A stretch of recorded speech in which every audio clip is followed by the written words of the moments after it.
আসসালামু আলাইকুম। আমাদের দেশে আমরা প্রতিনিয়তই আত্মহত্যা নিউজ পাই।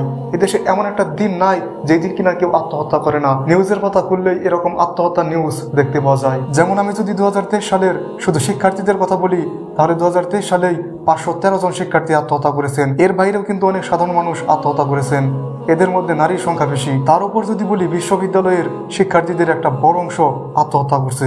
আমাদের শিক্ষা জীবনের সর্বোচ্চ ধাপ বিশ্ববিদ্যালয় জীবন। একটা শিক্ষার্থী primary school, high school, college পাড়ি দিয়ে এই বিশ্ববিদ্যালয় জীবনে আসে। তার মানে যে শিক্ষার্থীটা আত্মহত্যা করছে সে নিশ্চয় জানে আত্মহত্যা মহাপাপ, সে নিশ্চয় নির্বোধ নয়, সে জানে আত্মহত্যা মহাপাপ, তারপরও সে আত্মহত্যা করছে।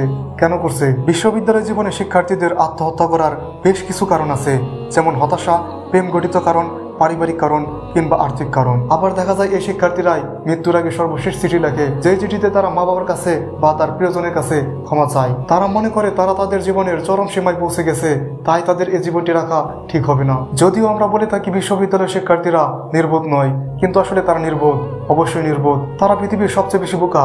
এর কারণ হচ্ছে তারা নিজের জীবন নিজেই শেষ করছে। বিশ্বাস করুন, আপনি মারা গেলে আপনার কথা এই পৃথিবীর কেউই খেয়াল রাখবে না, কেউই না। আপনি যাদের জন্য আত্মহত্যা করছেন তাদের জীবন ঠিকই কেটে যাবে, তারা তাদের জীবনের পরবর্তী সময়ে ঠিকই পৌঁছে যাবে, কিন্তু আপনি সেগুলো দেখতে পারবেন না। আপনি সে সময় থাকবেন কঠিন আযাবে, সেই আখিরাতে, ভয়ঙ্কর আখিরাত। বিশ্বাস করুন, এই দুনিয়ায় আল্লাহ ছাড়া আপনার কেউই আপন নয়।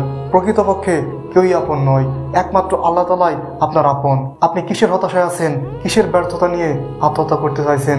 একবার ভাবুন কি করতেছেন। আপনি মারা গেলে আপনার কথা কেউই স্মরণ করবে না, কেউই মনে করবে না। আপনি যার জন্য আত্মহত্যা করবেন সে তার পরবর্তী জীবন হয়তো ঠিকই পাড়ি দেবে, কিন্তু আপনার কি হবে?